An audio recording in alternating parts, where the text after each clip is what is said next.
Hello, void dwellers. Sherlock Holmes is one of those amazing cultural phenomena where the fiction is so well embedded into society that people know the character even more than they know his creator. And this was true about Holmes since his creation. In fact, when Arthur Conan Doyle was writing the Sherlock Holmes stories, he used to get fan mail addressed to the fictional detective from people who thought Doyle was apparently Watson and the narrations were completely real.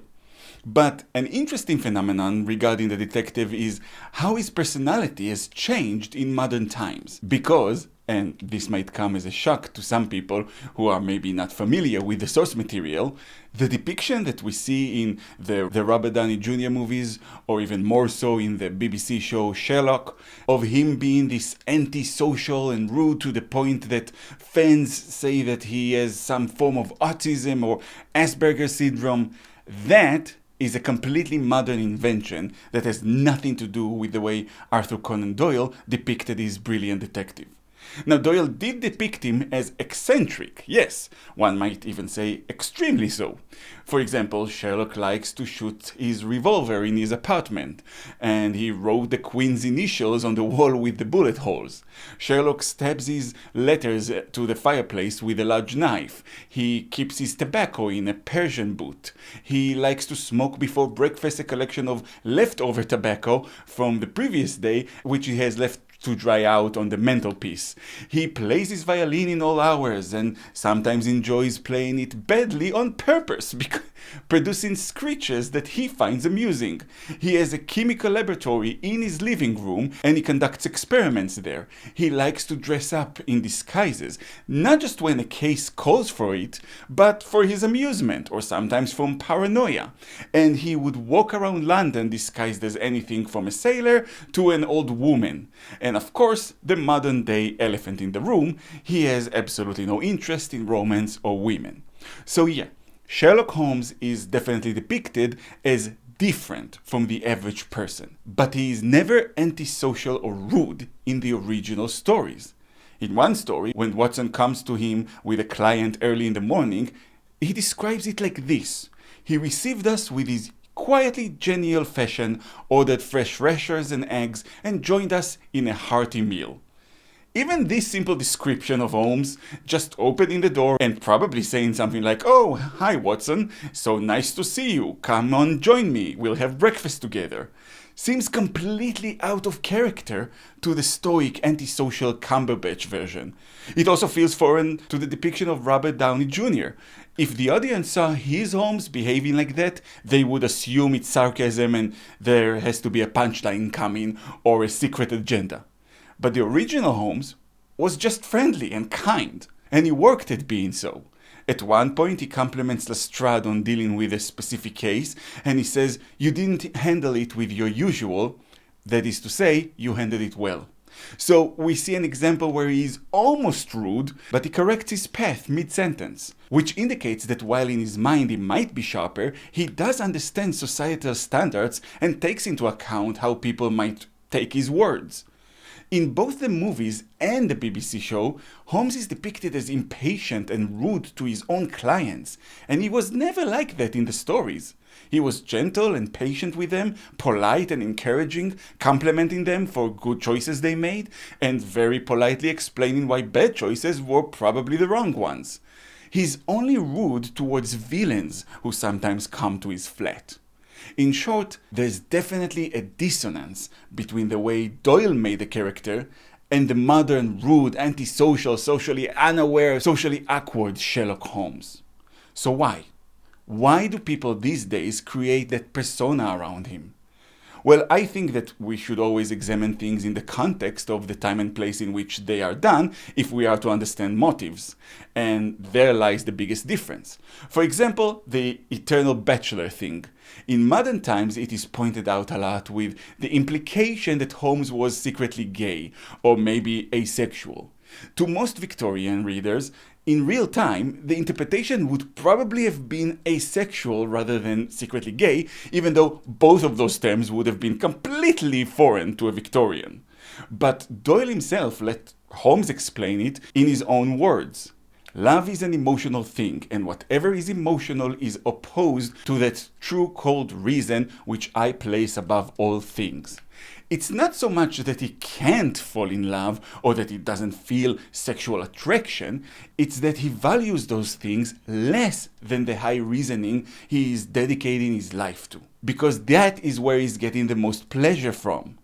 Think about it this way. Let's say that you are a bodybuilder, and to get to the point where you are in the best shape you can be and have sculpted your body to make the Greek gods envy, you probably had to sacrifice a few things, like maybe sweets or pasta or sitting on your ass all day.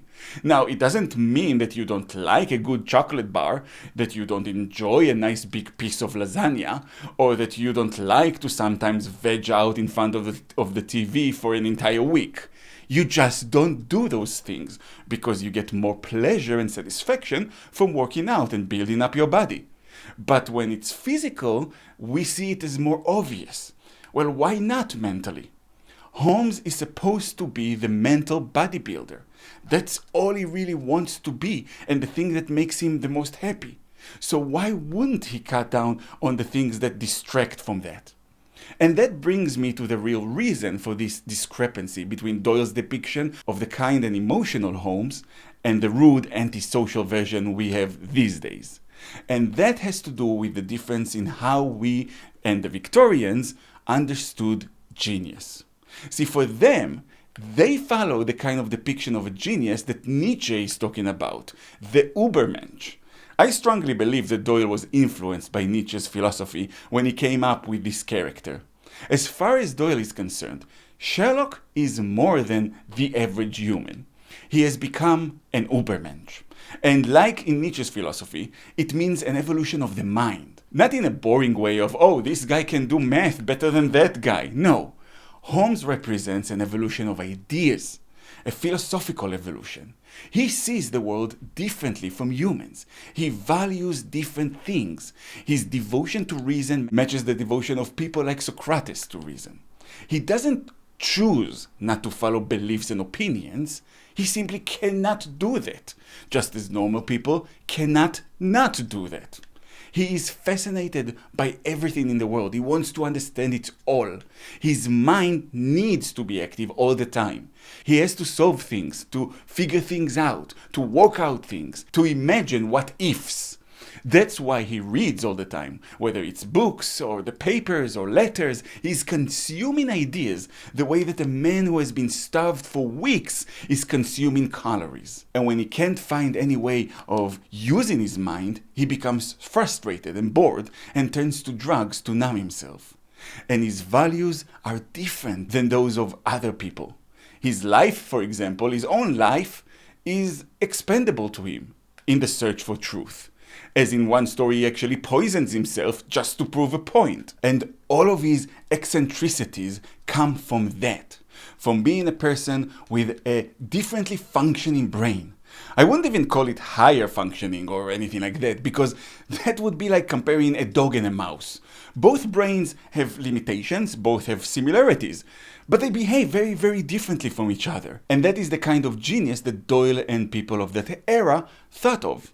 But we, in our modern times, we have a very different opinion of genius. We view them as flawed.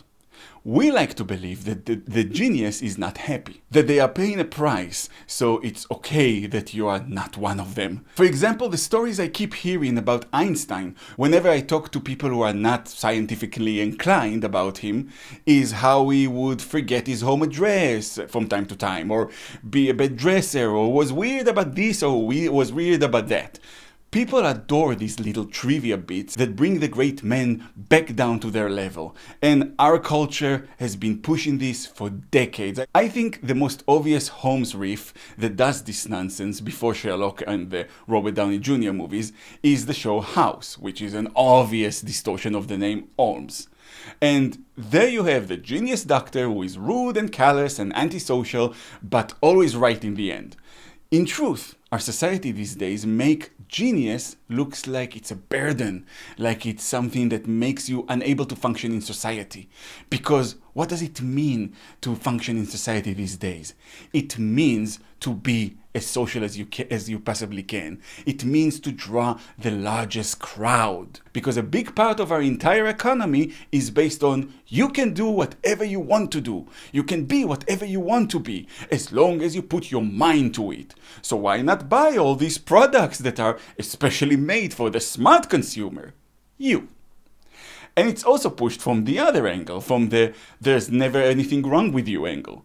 Because they'll tell you the very fact that you are very bad at something, well, that's just a sign that you are probably very, very smart. So don't invest in actually doing the work. Don't worry about not having the talent. Just, have a face tattoo and say something idiotic on social media and bam, you're a genius. What we need is to evolve. To move past this nonsense, to view genius not only as something beautiful, but as, quite frankly, our way forwards. Throughout our history, it's the few geniuses that appeared that pushed the species forward. And you can't evolve your ideas when all you care about is perception, and that's what it's all about. The world does have Sherlock Holmeses in it, but they are not performing monkeys. They are not there to entertain us.